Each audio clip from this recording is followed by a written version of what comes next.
Welcome to BPEP Community Moments, and we're actually doing exactly what we've been talking about for a long time. So this is the first digital episode of BPEP Community Moments. I'm Brandon Davis. I am Nyota Robinson. Oh, my sorry. bad. Oh, look, I got excited. I'm sorry, I got excited. I'm Brandon Davis, social media coordinator, and I'm happy that we're at this point reintroducing ourselves to Pittsburgh. We are the show is based in Pittsburgh, Pennsylvania at WGBN. And I'm here with my co-host, Nyota Robinson. Sorry, people, I got a little excited. Brandon and I've been cooking on this for a while. And the thing is that this has been going on for a while on the radio. So whoever's watching this digitally, welcome. I mean, that's all we can say. And we have some people in the gallery. We have BPEP's founder, current CEO, Mr. Tim Stevens. You can say hey, Tim. Good morning and afternoon. There you go. Good morning and afternoon. Glad to be here. And in the gallery, if you're watching, to my right is Dr. Brown. Hello. And we're all family here. You'll get to know us. Tim is the founder. Dr. Brown is one of the BPEPers that's always around. She sat in on the show, filling in. Really just making it happen. So we have some announcements. And I want to start off with a few. CCAC Homewood Brushton Center is celebrating their excellence, CCAC's 60 year of distinction and impact, Thursday, February 26th from 5 to 8. That CCAC Homewood Brushton is celebrating 60 years, Thursday, February 26th, February 26th, 5 to 8. Also, Mardi Gras for Omega Psi Phi Fraternity Incorporated, March 7th, 9 p.m. to 2 a.m.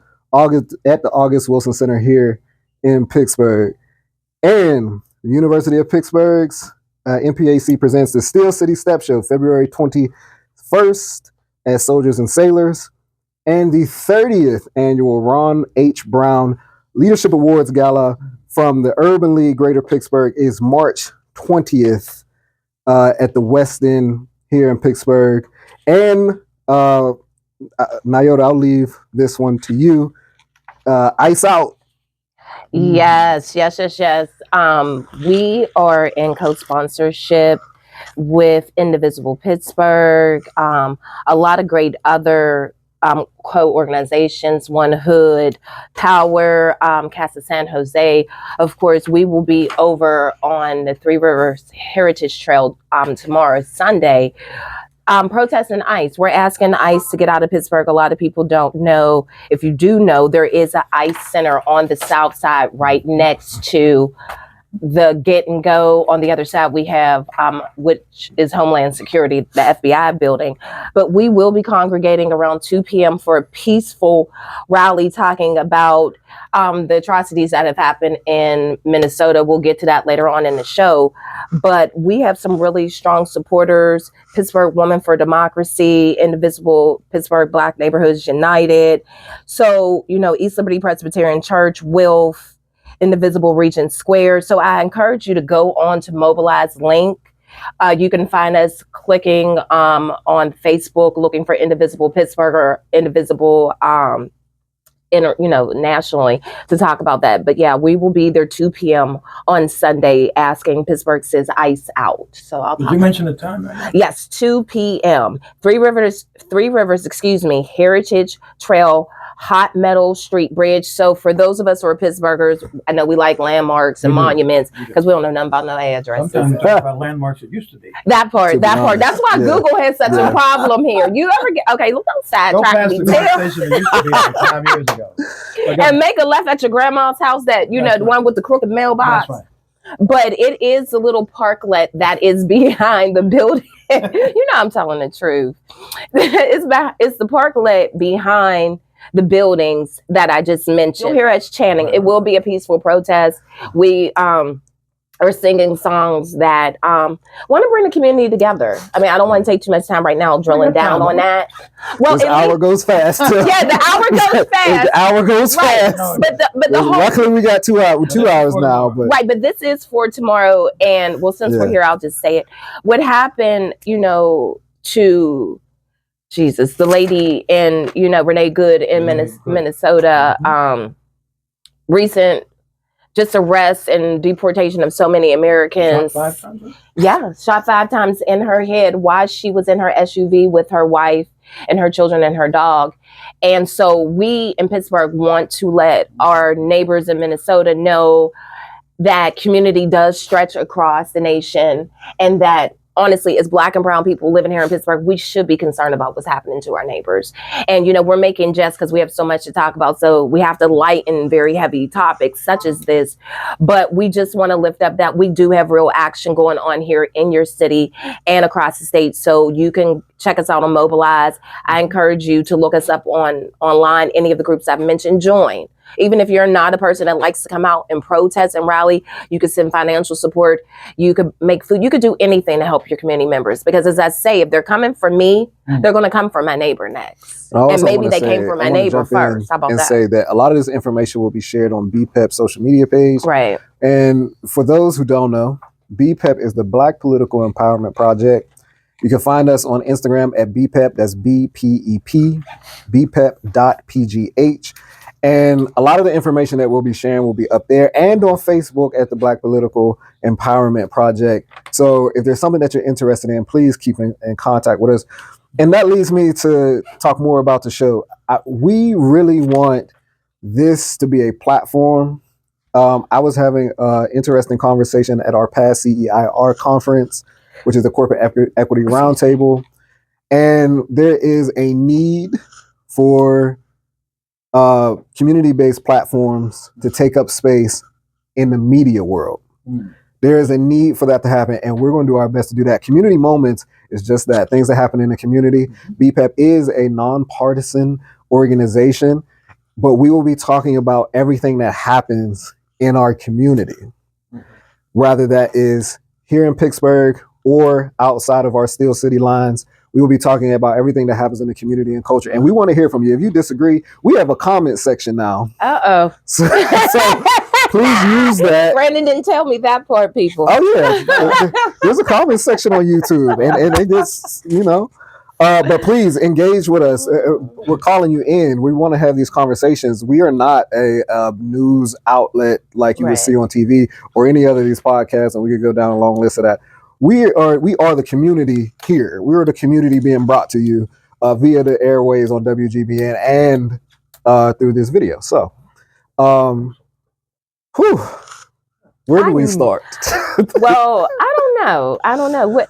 Because here's the thing. I was talking to everybody in the room. There's been so much going on, and normally we have so much fire on this show. But there was so much going on that honestly, I don't really know where to start. But I will start here and say that there has been a big attack on media and press. Yeah. We have seen the notorious, famous Don Lemon arrested after the judges refused to grant the actual arrest. So I want to start in a conversation of we have to be careful what we're plugging into because there's a lot of denigration that's on purpose. Right. And Nyota, I said all that to say, before we get into the really heavy things, I mean, we've talked about some heavy things so far, but I said all that to say, you had brought up a conversation about the purposeful rhetoric around women. Oh, yes. So you want to introduce that conversation? Yes. I had a really interesting conversation with my Lyft driver on the way over here. Okay. Jamaican American young gentleman. And he was telling me about, about him driving or whatever, and just about, life in general, because he has towels, long story short, towels in his car, and he saw that I kicked off, the dirt and stuff, and he was like, oh. And he said, you would be surprised how many people don't do that. I said, well, I was raised to respect, I want you to do something. So we're joking or whatever. So we get into, what you expect, a cultural conversation. So I started asking him, I said, I have friends who, are West Indian, who are Jamaican. What are some cultural differences that you notice as someone who was not born in America, but has lived here for 15 years, because we were talking about the weather. And it just took us down this whole wonderful exploration about how, he decided to marry his wife, 2 weeks ago, how he has a young child. And I just felt this sense of like pride, because I'm like, if you were to watch, I love TikTok, okay? This is not a plug for TikTok, but I love TikTok. And I spend endless amounts of time just like looking online to see how people, are living and what's going on. And I see such an uptick of denigration of African-American women, minority women. And it's not just men attacking women, it's also us attacking the men in defense of what's being said and all these tropes and things. And I feel like hearing this man in the lift who's saying, I have another job. I'm doing this so that my kids will have a sense of pride, know who they are, community. And then I'm thinking, how many people would actually want to hear this from him? Because what you see on TV is, oh, we don't take care of our kids. Right. We have broken homes. We don't work. We're lazy. So I just would like to uplift the fact of, when did we start making money and monetizing the denigration of Black women and Black men in our music? So I just want to say that we've already gone down a slippery slope, and we're there. We're in the pot of hell now. And one of those things is like, now what you see happening in the Dawn Limit. So if we're not protecting the women, why are we protecting Dawn Limit? I mean, I know that seems like a stretch, but it's not. It's all communal. No, so I agree, because you brought this up before we got on here, and I said I had an answer. Right. Because I didn't mean to stir the pot. No. But I was just like so amazed. I was like, can I talk about you on the show? You brought this up. Normal for me. And I wanted to online. talk about this because I have a specific answer that I have thought about for a very long time. And I want to lead with this, because one thing that we also want to do with Community Moments is offer some value for the community. Right. So I will lead with this. And it's a quote that actually launched the Freedom Journal in 1827. This is the first Black-owned newspaper in America by Samuel Cornish.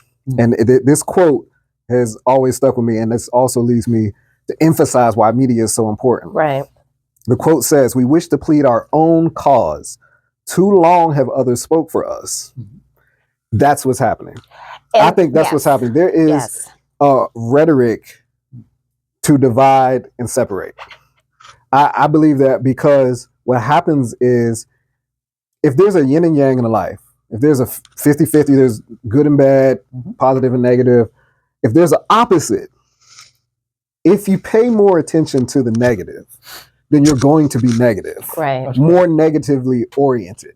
Yes, there's plights. Yes, there's things where you may be right, the other person may be wrong, you may be wrong, and the other person may be right. But what keeps us apart is if we're focusing on the wrong. And it gets to the point where we want to be vindicated. And I think that keeps us from positive conversation and positive interaction. And in the simplest point, I think it keeps us away from love. Yes. And I mean friendship. So I have a psychology background. I'm talking about companion love. I'm talking about romantic love, familiar love, all the loves that go into the fabric of society. Right. And I think specifically that's offered to us because, once again, we go back to media. When we see media, we see these stories on movies. We see these stories on TV as far as sitcoms. There was a good question that I noticed. A lot of people younger than me, I'm a millennial, people younger than me do not know cultural traits because there's no Black sitcoms like there was Martin, like there was the Wayans brothers, like there was Girlfriends or whatever else. Wow. And those are the scripts of where you learn from. The Cosby Show. The Cosby Show. A Different World. Shout out to the HBCUs because of that, because my whole generation, all of us went to one. So without these examples, we're left with examples that are not indicative of our culture. And once again, psychologist Dr. Francis Chris Wells said, Black youth need to see royal and regal images of Black people in their development. I agree. I agree with that. I agree. And that's my point is, listen, you got to do what you got to do to get your money. I'm not hating. I've seen so many skits, you know, in real life examples. I mean, we are a people of oppression and struggle, but we're also a people of excellence. Exactly. We're a people of culture, history. Like, I'll give you a prime example. What really sent me down this rabbit hole. I should have brought the book. I was reading for Black History Month. I try to re-educate myself every year because Black History is 365, people. And there was a story about the Queen of Sheba. So I have a real, it was about the great royal Black men and women of ancient. That was basically the gist of the book. I'll have to get the title. And I read the story of Queen of Sheba. How many of us in this room actually know what her real name was? Her real I name, know no? the Queen of Sheba. Yeah. Okay, let's go to her. Her name was Makeda. Oh, wow. She happened to be the Queen of Sheba. Her name was Makeda. So wow. for those of you who do not know, she was the beloved wife of King Solomon. He actually built her a crystal apartment attached to his palace, the great royal palace that he built. He built her a crystal apartment attached to it so that he could see her coming and going. Oh my. She actually gave him a library full. Oh, I forget. You hate the word. That's the way I say library. Library. Thank you. Tim and I go back on that word. Okay, I got a little Southern drawl. And Tim gets on me. But anywho, my point is, she bestowed upon him volumes and volumes of knowledge. So you have where her appreciation of his wisdom, his appreciation of her beauty, helped to take Christianity over into Ethiopia, which a lot of people don't know, and also helped to bring some of the education through the arts, math, science, astrology, and the deep understandings over to the Judo-Christian community, which we now have in the Western culture. So my point is to yours, when we don't read and understand, no offense to Tisha on the pole twerking, but that's different than learning about Makeda, Queen of Sheba. And I feel like, as you said, society is built on both. And Well, that's just something I wanted to uplift because that conversation in the lift, it just was like, absolutely. brother, come in. It's February. Right. It's Black History Month. And it's Love Month And by their That's standards. I think it's also an issue because what we have politically, not I guess we're landing the plane into the deeper conversation. Politically, Go ahead, Captain Sully, get us what in we here. have is a big effort to change history, Right. a big effort to manipulate history. Even the verbiage of things are being changed to say, no, that's not what that meant. It actually meant this. Before on this show, we covered in real time out of Florida's education system, there was a video of Christopher Columbus saying that Black people learned skills and they weren't forcefully enslaved. This was a video that they put together, and they wanted to share this with kids to rearrange their thought of slavery. So there is an active effort to change history. Why? Because if you look back, you can learn from history. Right. The things that was done, how it got done. I watched the interview with Andrew Young, and he was talking about how the letter from a Birmingham jail actually got out to the people. Wow. And it wasn't written on this notebook paper. It was written on newspaper and tissue. And when he got bailed out, he took the letter out and shared it. So you have cooperation. People are doing their job. But if we don't know these things, we don't know what it takes. We will protest for no reason. We will post on social media for no reason. We will be rage baited because there are things that are put out into the media to distract you from other things. And before we came on, we were talking about some of those things, and I believe we'll still talk about them. What, the foolishness? Yes. Okay. And most importantly, there is a media literacy where you have it's like the prayer of serenity, where you have to know what you can change and what you can't change. Right. So in this, you have to know what to pay attention to and what to dial out from, because most recently, the president of the United States, his White House staff is what they're saying, put out a video of Barack and Michelle Obama depicted on top of the bodies of monkeys. Right. I can't help but to think Apes, to be more specific. that was such a redirect, because there's been a very, very important lawsuits that were lost by the Trump administration. BPEP is nonpartisan, but this is what has Some things are factual. what's going on, what is factual. It's been proven. So the Department of Education actually lost their case to ban DEI. Wow. The courts ruled that they cannot force institutions and jobs to discriminate. They have found that it is not legal, and they've told them that. So universities could put their DEI departments back together, jobs could put their DEI initiatives back together, and this would employ everybody that's lost their job and repair a lot of the damage that they have done. Now the question is, Is this a federal court? who? Yes. The question is now, who has the courage to do it? That's a good question. Can I ask another question? That's a good question. So I don't have to name myself Susan whatever to get a job now. I You can keep shouldn't. my name Nyota You Namibia, shouldn't. because I know it's real. You are looking at me, but I mean the discrimination is real. I've had Yep, very HR true. senior level people tell me that when you go through that But there's studies. There's studies I that have a prove really that. ethnic Yeah. name. Chicago studied many decades. Yeah, so It you know, shows if your name sounds black if it's ethnic, and it's sent in with a resume, Uh-huh. compared to a resume that seems like it's from a white person, the white person will most likely get the job just Yep. because it looks like you're black. this is a real win for people like me, but it's also a blow because there's an identity thing here. At one point, I asked you to, once again, it goes back to that mentality, to deny a part of yourself in order to survive.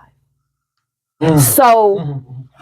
how can I honestly accept that biologically and physiologically and emotionally and mentally I'm human, but when it comes down to getting something that I'm earning, you're telling me I have to be something unnatural or supernatural? The And magical that's the Negro. impact, is that Okay, they're can we talk forcing about that that. trope? They're forcing that, and you will respond to that, because everybody who lost their jobs Right. had to deal with losing their job, had to deal with an identity issue, because now a lot of people question, where can I go to work if my skills were tied to this thing? But here's this.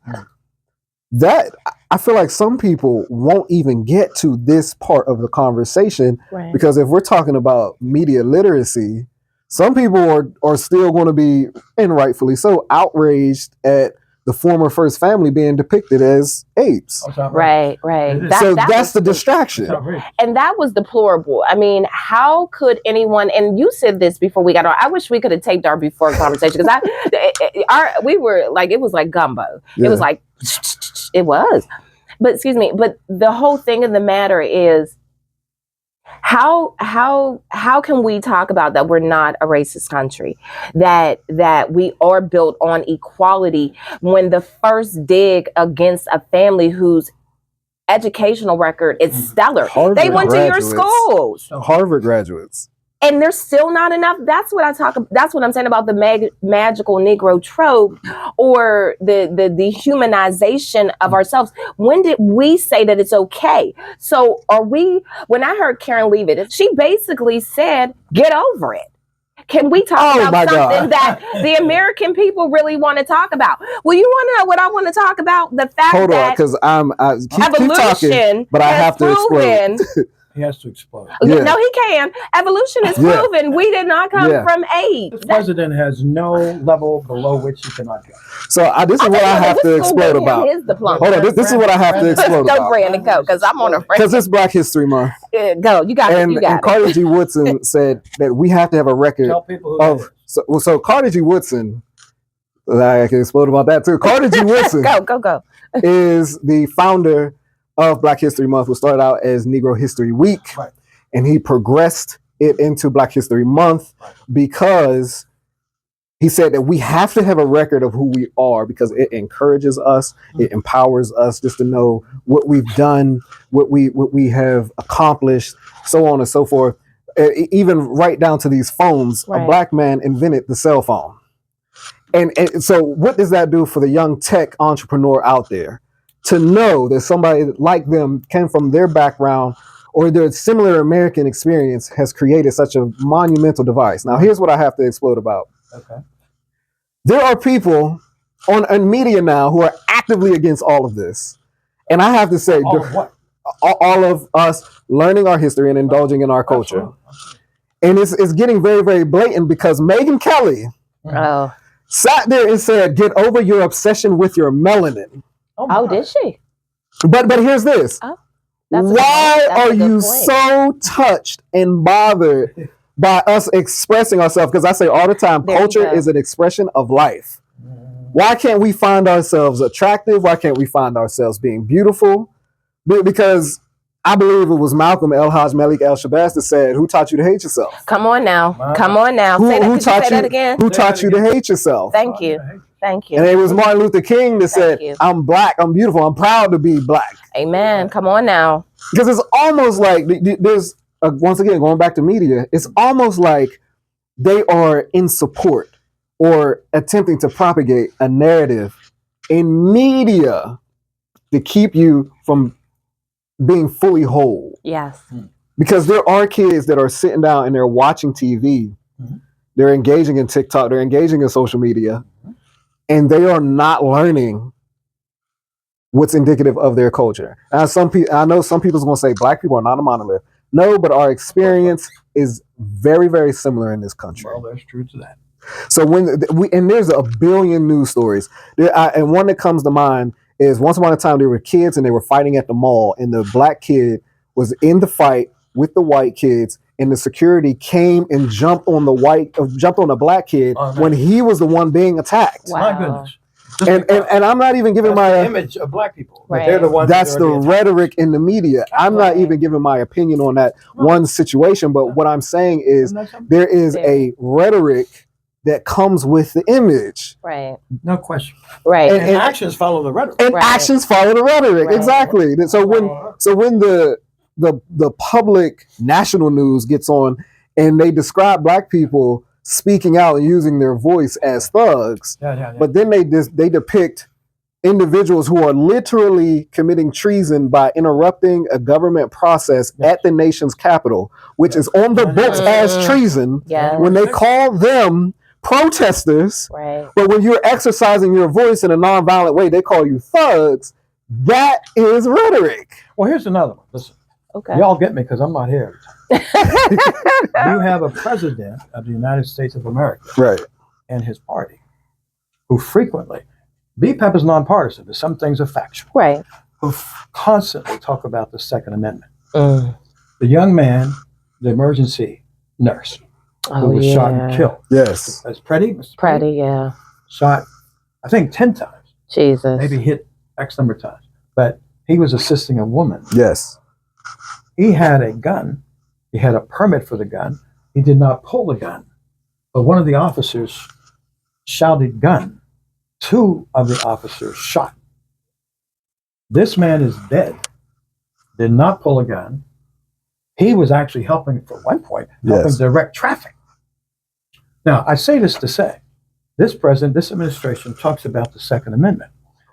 I heard this president out of his own mouth just a few days ago talk about, well, they should not have had guns at this protest. He didn't mind folks on January 6th. Right. He didn't mind.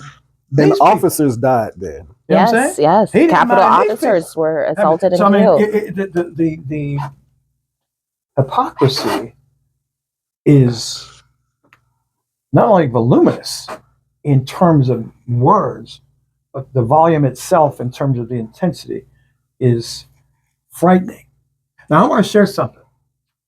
This is Love Month. One of the things I was talking to, you all know I believe in intergenerational leadership. What we have on camera right now is intergenerational leadership with BPEP. I was talking to a couple of our younger members the other day, and I want y'all to listen to this.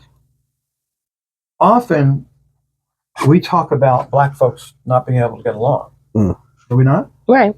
I actually think black folks are more on the same, we're in the same book most of the time. We might be on a different chapter. Yeah. Might be on a different page. Right. I but would we're in agree. the same book. I would agree. Seriously. We may have a different route to go to freedom. Some of us are more militant. Some of us are milder. Some of us are loquacious in our words. Some are don't have command of the English language, but we all have a commitment to blackness. Right. Right. One of the things I hope we can learn to do in this new year, most of the times we have a conflict. Conflict not worth a good spit. A few weeks from now, that conflict will not mean much, let alone in a few weeks or months. And we make it a big deal. Sometimes you're mad at somebody, you forgot why you're mad at them 5 years later. I'm still mad at that person. What?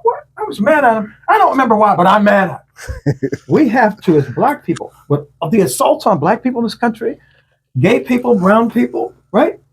People with disabilities, we talk about that all the time. Yeah. Nayota, we don't have time for that. It's pettiness. Absolutely. It's pettiness, and pettiness can break us up. Yes. Mm-hmm. I was telling our young adult members just a week or two ago, something happened that I was attending something, and I felt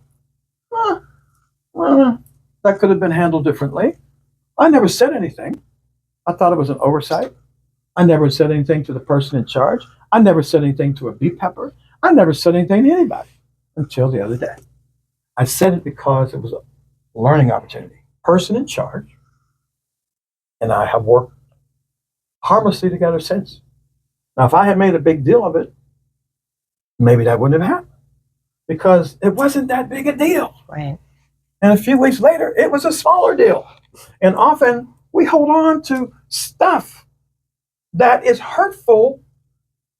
You know, it's just like when somebody runs across you while you're driving and somebody gets you upset. Hours later, you're still upset. That person's eating a hamburger. They ain't even thinking about you. You know what I'm saying? Am I right or wrong? Right. They ain't thinking about you. Right. But so we as black people, as we're in love month and all that good stuff, we need to learn more how to love ourselves, how to maximize our positives, maximize where we are in agreement, minimize where we are in a disagreement, and find ways to move through the disagreements onto agreement. I would agree. And if we focused on that more often and minimize when we get upset and think about, is this upsetness important enough for me not to be able to communicate with this person months later? Exactly. Am I right or wrong? Exactly. Now, I need you all, because you ain't going to have me every week. Oh. We had a major press conference this week on the issues affecting this country, which kind of goes into a love month because we're not loving each other in this country at all. We're at a moment we're just tearing each other apart.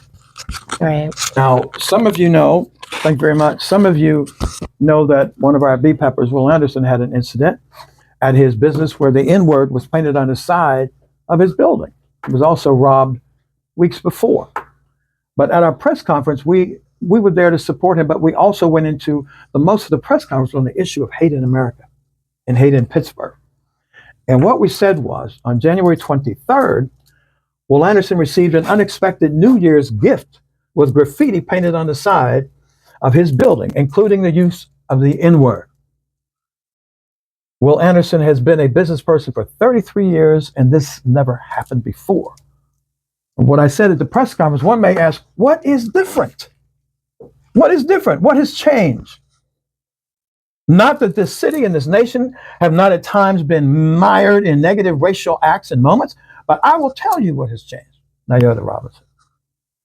What has changed is, particularly this past year, many citizens of our city, our Commonwealth, and our nation now feel a freedom and, in fact, a sense of liberation to say and or do whatever racial and hate-filled act they wish to do against Black, Brown, Latino, Jewish, and LGBT community.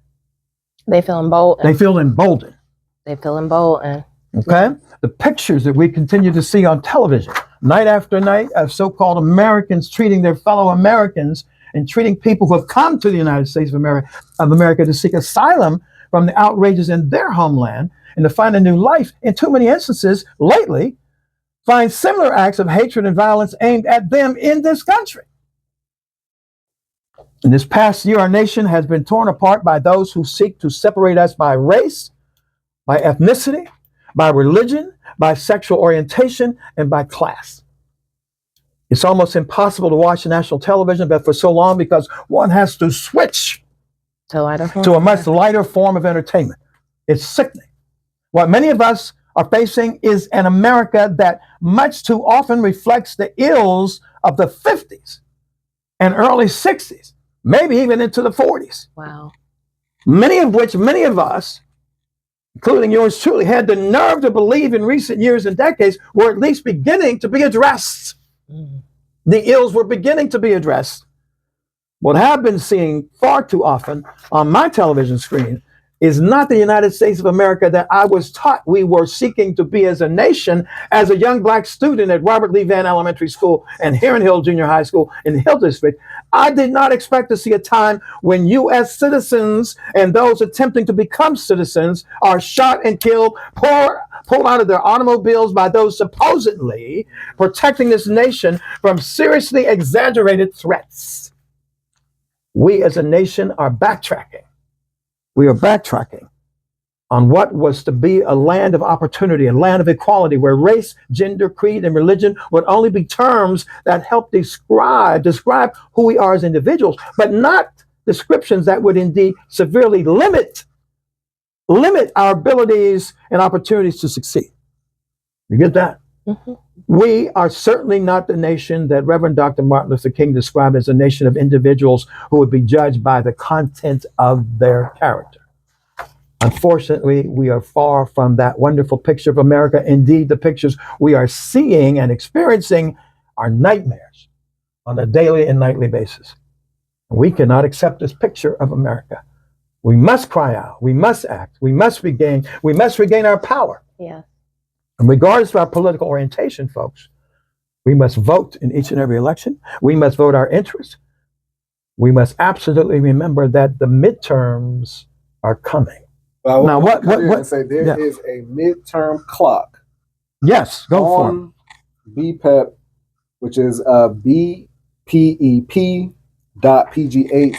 If you go on there, there's a midterm clock, and we will be continuously posting for the midterm until the midterm. So please, May 19th on the BPEP social media. As we finish this statement from the press conference this week, I want to mention who was there, because this is important. We had Monica Ruiz, the executive director of Casa San Jose.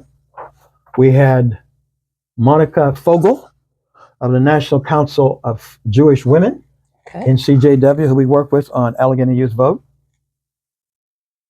We had Fat Man D of the Black and White Reunions Racial Justice Summit, who's a fellow vocalist. We had Reverend Dr. Kate Walker of the First Unitarian Church, who's the new president of PEN, Pennsylvania Interfaith Impact Network. We had our immediate past Urban League president, Esther L. Bush, who introduced the new Urban League president, who was present and spoke boldly at our press conference. And that new president is Jennifer Tompkins.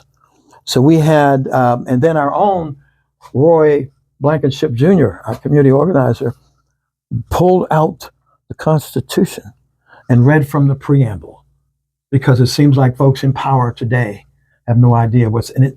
So we had a very passionate press conference this week, and our friend will have it up, a good bit of it on his website, that being from the Courier, Rico Martelli. We'll have a 7-minute piece, and then we'll have an expanded piece that will go up. But it was quite passionate. It was great to see the interracial nature of those present, and that we are all on the same page, that this hatred that's going on in this country is unacceptable. Well, can I interject right here? Javier Abreu Vasquez, I was reading today in the NPR News, as of February 6th, he was a kidney transplant patient that was detained by ICE in Rochester, Minnesota. I guess that's outside, Rochester, Minneapolis. I guess that's outside of Minnesota. But the problem is, once they rammed his Honda Civic, broke the windows out, and detained him, he was left without his kidney medication. So here we are, a gentleman who just recently, and he had applied for a green card. So he was in the process of applying to be a naturalized citizen here. He had a work permit. And So he was all legal. Yes. And he was doing mutual aid grocery store deliveries for his church. Was he? For his church. When he was rammed by ICE agents. So as of the date, his wife, Carolina, does not know whether his plane has landed in Texas, whether he has received his medicine. So I just wanted to uplift that even when you are doing things by the way the book says, by the way the Constitution, that we have an attack on America. So whether you be black, brown, white, Jewish, Asian, we have come to a precipice where we need to look and say, hey, we're off the cliff. Why don't you mention Sunday's event again? I definitely will. We have the rally, like I said, at Heritage Memorial Park on the south side, right off of the Hot Metal Street Bridge, where we will be having representatives from Casa San Jose, a lot of our partners. Indivisible Pittsburgh is one of the leads with the other affiliates of Indivisible here, Progressive PA, and a lot of our other partners who are grassroots and actually care. You know, we were discussing ways to show in a nonviolent way how we're outraged. A lot of us did not wake up after the past election and think that this was the America we were signing on for. And I want to give MAGA a little break here. I really am my heart. I will. My ears just got big. Let me hear this. I'm gonna talk about Marjorie Green Taylor for a minute. She's come too. Come on. Hold on, let me before we go ahead. into, Oh, it's at 2 p.m. people. The rally's at 2 p.m. Sign up on Mobilize or just show up. We will get you out before the Super Bowl. We don't plan on being over there long. We're very organized. We may be over there tops an hour. It's before cold. we get into Marjorie Taylor Greene. I just had to throw her out there. Before we get into her. Her being on the View. First of all, once again, welcome to anybody who is viewing this digitally for the first time. We've been at this for about 2 years now, having these conversations, and we were having ample conversations about what we're living right now. And if you listen on WGBN, we've talked about this before the election. Right. We have just begged people to go out and vote. Mm-hmm. I know this is the first episode, but I also feel like we're at a point where let's just stop. This is not something that you can ignore. This is not something that you mean all that's going on. Yeah, you just can't ignore it. This is not a party thing. This is not a Democrat thing. This is not a Republican thing. It's your life. This is not a right thing. This is not a left thing. Yeah. There are people, contingents in this country that do not mind offering the rest of the world a fatal detriment to get what they want. Apparently. People are dying. We are seeing people dying. And one of the things that held me up when I was thinking about the show, and there was so much to talk about that I couldn't decide on what was. And that was the Renee Good. Oh, yeah. I know we talked about that, but I want to go back to it because she was a mother. Was she 31 or something? And here's this. The father of her child died a year or two before. So now the grandparents have to take care of the child. Wow. We're seeing people die. I'm sorry, we'll have to edit that. We're seeing people being unalived. Wait a minute, I'm gonna come back to that. For the digital platform, we have to edit that. We're seeing people.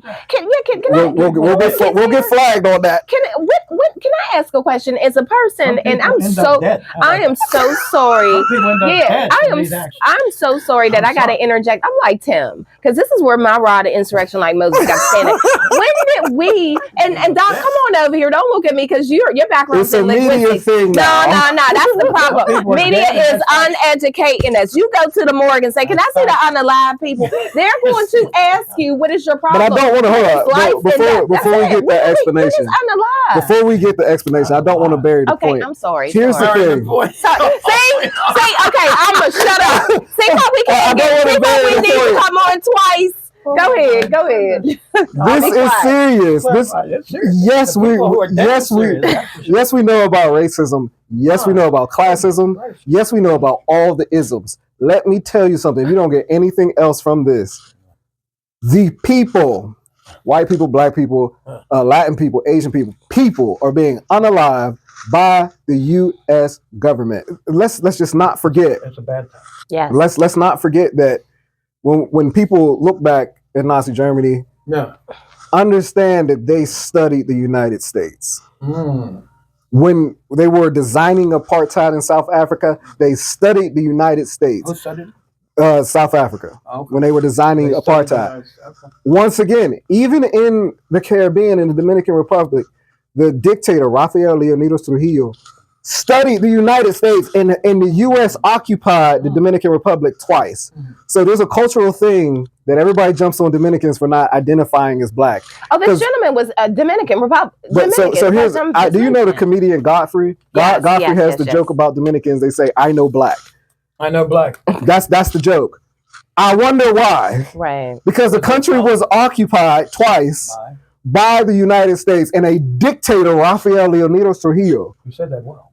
And it was to the point where I said that real, but I have to I have to question the pronunciation of these sisters. I think it's the Maribel sisters.